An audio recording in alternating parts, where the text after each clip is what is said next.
నమస్తే. తెలంగాణ రాష్ట్రంలో మరోసారి ఎంఐఎం సంబంధించిన అక్బరుద్దీన్ సంబంధించిన కాలేజీ ఏదైతే ఉందో ఫాతిమా కాలేజ్ వ్యవహారం మరోసారి రాజకీయ ప్రచారాస్త్రంగా మారిపోయింది. బీజేపీ మాత్రం ఇక సర్కార్ను టార్గెట్ చేస్తూ ఎందుకు ఎంఐఎం జోలికి వెళ్ళట్లేదు, భయపడుతున్నారా లేకపోతే లాలూచి పడ్డారా అంటూ కూడా ఇటు బీజేపీ సంబంధించిన కేంద్ర మంత్రులు కిషన్ రెడ్డి అలాగే బండి సంజయ్ అయితే మాత్రం సర్కార్ను ఇరుకున పెట్టేలాగా మాట్లాడుతున్నారు. ఎందుకు ఈ అంశం తెరపైకి వచ్చిందంటే ఈ మధ్యనే 3వ తారీఖున అయితే మాత్రం హైకోర్టు అయితే ఎందుకు చర్యలు తీసుకోవట్లేదు, జిహెచ్ఎంసీ హెచ్ఎండిఏ అధికారులు సరైన నివేదిక ఎందుకు ఇవ్వట్లేదు, పేదలపై ఒక న్యాయము అలాగే అక్బరుద్దీన్ సంబంధించిన ఫాతిమా కాలేజీపై మరొక న్యాయమా అంటూ కూడా ఇటు హైకోర్టు సీరియస్ కావడంతో ఒక్కసారిగా ఈ అంశం తెరపైకి కూడా వచ్చింది. హైదరాబాద్లోని బండ్లగూడలోని సల్కం చెరువులో ఏకంగా ఎఫ్టీఎల్ ప్రాంతంలో ఈ ఫాతిమా క్యాంపస్ను ఎంఐఎం సంబంధించిన అక్బరుద్దీన్ నిర్మించారు.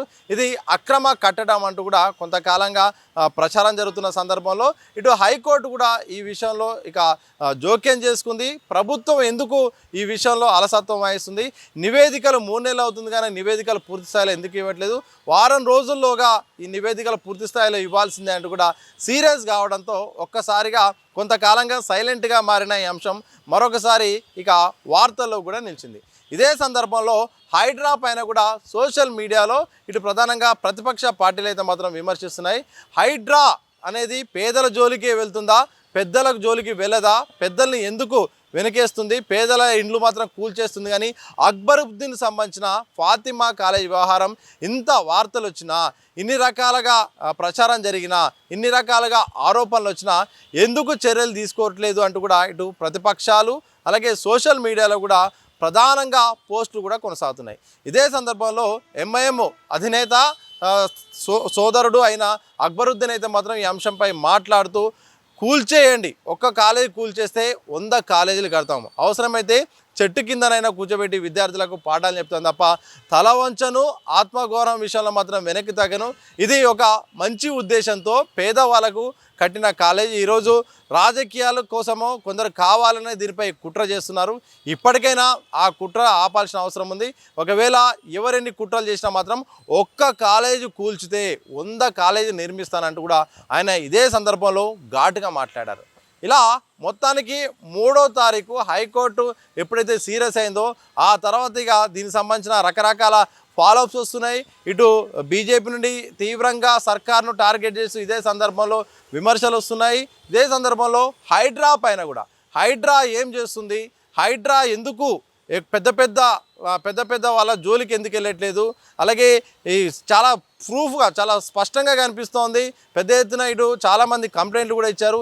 కానీ సల్కం చెరువు ఎఫ్టీఎల్లోనే కట్టిన ఏకంగా ఈ యొక్క ఫాతిమా కాలేజ్ వ్యవహారంలో మాత్రం భయపడుతుందా, హైడ్రా కొందరికే మరి పనిచేస్తుందా అంటూ కూడా ఇటు హైడ్రా కూడా ఇదే సందర్భంలో టార్గెట్ అయింది. ఇదే సందర్భంలో మరి ఈ విషయంలో మాత్రం ఇక ఏం జరగబోతుంది అనేది ఒక సస్పెన్స్ అయితే కనిపిస్తుంది. ఏదేమైనప్పటికీ ఫాతిమా కాలేజ్ సంబంధించిన వ్యవహారం అయితే మాత్రం తెరపైకి వచ్చింది. ఇటు హైకోర్టు సీరియస్ అవుతుంది, మరోవైపు ప్రతిపక్ష పార్టీ అయిన బీజేపీ సీరియస్ అవుతుంది. బీఆర్ఎస్ సంబంధించిన సోషల్ మీడియాలో కూడా హైడ్రాను టార్గెట్ చేస్తూ కూడా పోస్టింగ్లు పెడుతున్నారు. మరోవైపు ఇదే సందర్భంలో అక్బరుద్దీన్ కూడా ఇదే అంశంపై మాట్లాడితే మాత్రం వార్నింగ్ ఇచ్చే ప్రయత్నమే చేశారు. వెనక్కి తగ్గేదే లేదు, ఏం చేసినా చేసుకోండి, ఒకటి కాదు ఒకటి కూల్స్తే 100లు కట్టేస్తాను కూడా ఆయన మాట్లాడడం కూడా ఇక ఈ ఒక్కసారి ఈ అంశం ఆయనపై రియాక్ట్ కావడంతో మొత్తం కూడా ఒక హాట్గా ఈ మజ్లిస్ సంబంధించిన కాలేజ్ వ్యవహారం అయితే నడుస్తోంది. మరి ఈ విషయంలో హైడ్రా ఎలాంటి చర్యలు తీసుకుంటుంది, ఇటు జిహెచ్ఎంసీ సంబంధించిన హెచ్ఎండిఏ 2 సంస్థలు కూడా నివేదికను ఎలా ఇవ్వబోతున్నాయి, మరి చర్యలు తీసుకుంటుందా, చర్యలు తీసుకుంటే ఎంఐఎం ఎలా రియాక్ట్ అవుతుంది? ఎందుకంటే ఇప్పుడు తెలంగాణ రాష్ట్రంలో కాంగ్రెస్ పార్టీకి మిత్రపక్షంగా బయట నుండి అయితే మాత్రం ఎంఐఎం మద్దతుగా నిలుస్తుంది. జూబ్లీహిల్స్ ఎన్నికల్లో భాగంగా పోటీకి పెట్టకుండా కాంగ్రెస్కు పరోక్షంగా మద్దతు ఇచ్చింది. నేరుగా కూడా కాంగ్రెస్ని గెలిపించాలని కూడా సూచించడంతో ఒక్కసారిగా ఇప్పుడు కాంగ్రెస్ మజ్లిస్ మధ్య బంధం అయితే మాత్రం కొనసాగుతుంది. జిహెచ్ఎంసీలోను కూడా కొనసాగే అవకాశం ఉంది. ఇలాంటి సందర్భంలో 3 కార్పొరేషన్ సంబంధించిన ఎన్నికలు జరగబోతున్న ఈ సందర్భంలో ఒకవైపు ఇదే సందర్భంలో ఫాతిమా కాలేజ్ సంబంధించిన వ్యవహారం తెరపైకి రావడం, వివాదాస్పదం కావడం, మరి కాంగ్రెస్ సర్కారు ఎట్లా రియాక్ట్ అవుతుంది, నిజంగా ఒకవేళ కూల్చబోతుందా, కూల్చకపోతే ఒక బాధ, కూలిస్తే ఒక బాధ. మరి కూల్చితే రాజకీయంగా వచ్చే సమస్యలను ఎట్లా ఎదుర్కొంటుంది, మరి మజ్లిస్ను మరి రాజీ పడేలాగా మజ్లిస్ను మరి ఒప్పించే ప్రయత్నం చేస్తుందా, లేకపోతే ఇక రాజకీయంగా గతంలో మరి కాంగ్రెస్ వర్సెస్ మజ్లిస్ లాగా కొనసాగినట్టు మరోసారిగా కిరణ్ కుమార్ టైంలో ఉన్నప్పుడు అట్లా ఒక గ్యాప్ కొనసాగింది, అది అలాగే కంటిన్యూ అయింది. రేవంత్ రెడ్డి సర్కార్ వచ్చిన తర్వాత మళ్ళీ దగ్గరికి అయింది.